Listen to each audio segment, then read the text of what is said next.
Soldados patrullando en ciudades de Estados Unidos, como aquí en agosto de 2025 en la capital del país, Washington. Para muchos algo inimaginable hasta hace poco en la historia estadounidense, que el gobierno despliegue a los militares dentro de su propio país para vigilar a sus ciudadanos. La medida fue ordenada por primera vez en junio en Los Ángeles y luego en agosto en Washington por Donald Trump, un presidente que ha roto muchos esquemas desde que está en el poder y que amenaza ahora con extender esos operativos a Chicago y a Nueva York. Trump asegura que los militares son necesarios para luchar contra la delincuencia, pero sus críticos lo acusan de dañar la democracia, como con varias otras de sus medidas, usando a las Fuerzas Armadas con fines políticos. ¿Qué busca Donald Trump realmente al militarizar las calles de su país? ¿Y están esas medidas socavando la democracia en Estados Unidos? Lo vemos aquí en DW Analiza.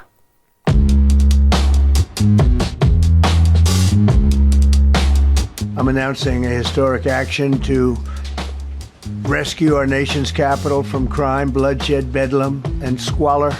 Así describía Donald Trump lo que a su juicio ocurre en las calles de Washington.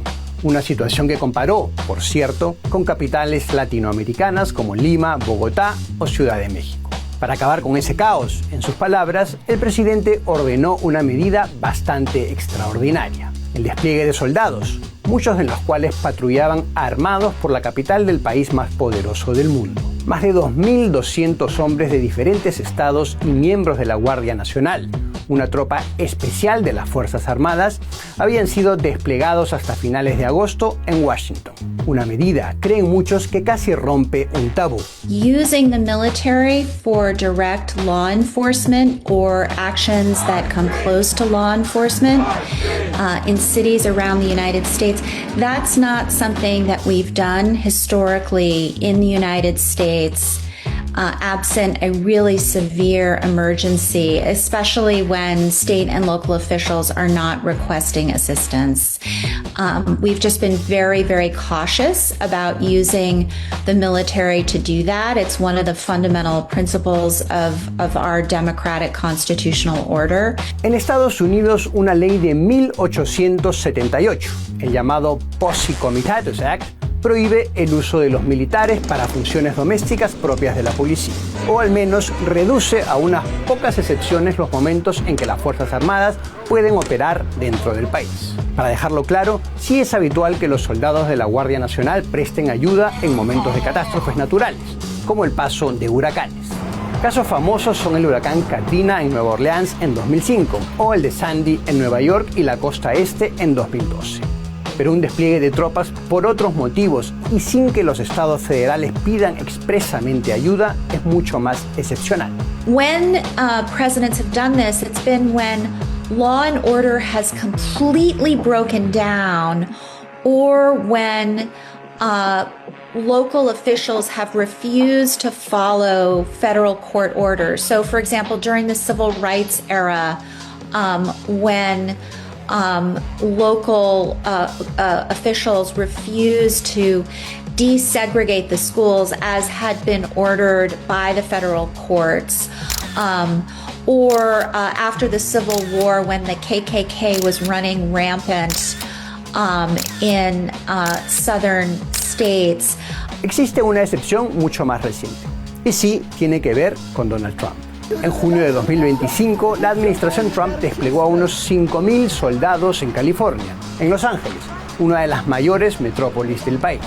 Trump argumentaba que los militares debían preservar el orden público, en medio de fuertes protestas por las redadas contra inmigrantes ordenadas por su gobierno. Y ese despliegue se hizo pese a que el gobernador de California, Gavin Newsom, rechazó expresamente la intervención y presentó luego una demanda contra el gobierno ante los tribunales. En julio, el Pentágono fue retirando a los militares de Los Ángeles, antes de ordenar el despliegue en Washington.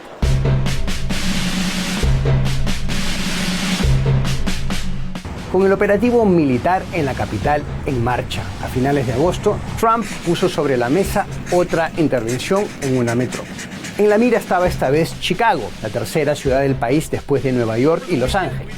Todas, por cierto, en estados gobernados por el Partido Demócrata, algo a lo que volveremos en breve. Chicago is a disaster, and the governor of Illinois should say, President, would you do us the honor of cleaning up our city? We need help. They need help. They need help. So you We may wait. We may or may not. We may just go in and do it, which is probably what we should do. Al igual a como ocurrió en California, las autoridades locales, en este caso del estado de Illinois, rechazaron esa ayuda que ofrecía Trump. Mr. President, do not come to Chicago.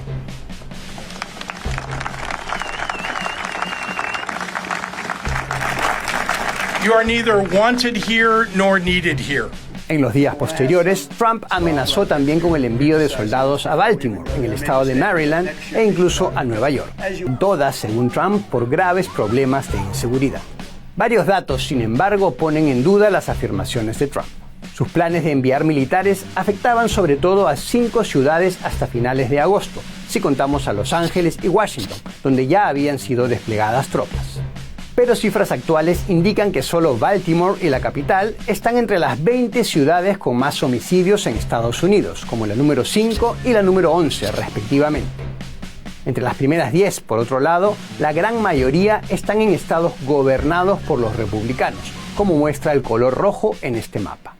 Otros números señalan que la criminalidad había disminuido, por ejemplo en Washington, ya antes de la intervención militar. Lo interesante es que organismos, digamos, independientes, inclusive organismos gubernamentales, lo que han venido señalando es algo muy interesante, que más bien, inclusive en esas ciudades como Washington, D.C., la tasa de criminalidad ha estado más bien en plena baja. ¿Qué pretende entonces Trump con la militarización de varias ciudades en su país? Buscamos algunas de las causas en las batallas que suele librar el presidente en casa.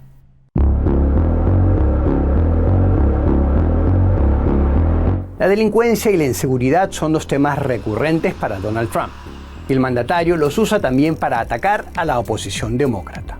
En el contexto norteamericano actual, el Partido Republicano de Donald Trump es el partido de la ley y la orden, ¿no?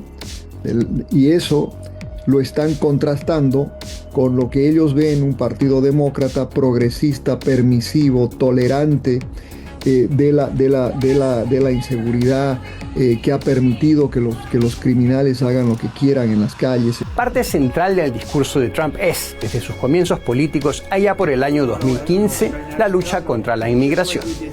Entonces prometiendo alzar un muro en la frontera con México, y en el arranque de su segundo mandato, en 2025, con la promesa de realizar deportaciones masivas de indocumentados. Y la migración es un tema que sigue estando muy presente en la agenda del gobierno. Llegar al argumento de que hay una crisis de inseguridad en Estados Unidos y sobre todo vinculada a la migración es algo que es parte de esta narrativa, ¿no?, del gobierno de Donald Trump para justificar una serie de diferentes actuaciones. Y en ese sentido creo que lo que está sucediendo en Washington, D.C. es parte de ese esfuerzo.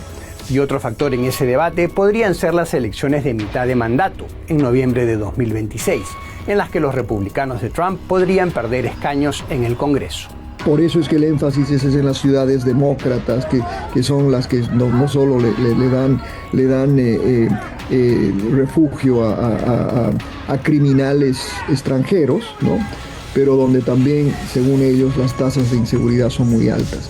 Pero hay que entender esto en el contexto del debate político relacionado a lo que ya se avecina, que es la próxima elección congresional.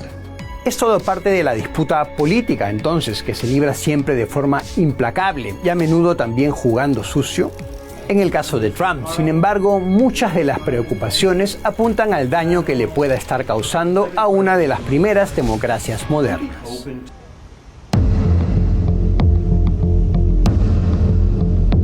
Donald Trump es un presidente atípico.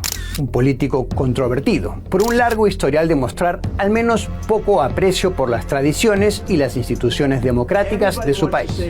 Por ejemplo, por atacar la independencia de la Reserva Federal, uno de los pilares de la economía de mercado estadounidense, o por poner en la mira la libertad académica de las universidades más prestigiosas de Estados Unidos. El debate actual por la militarización de Los Ángeles y Washington, y quizá de otras ciudades, también está rodeado de controversias.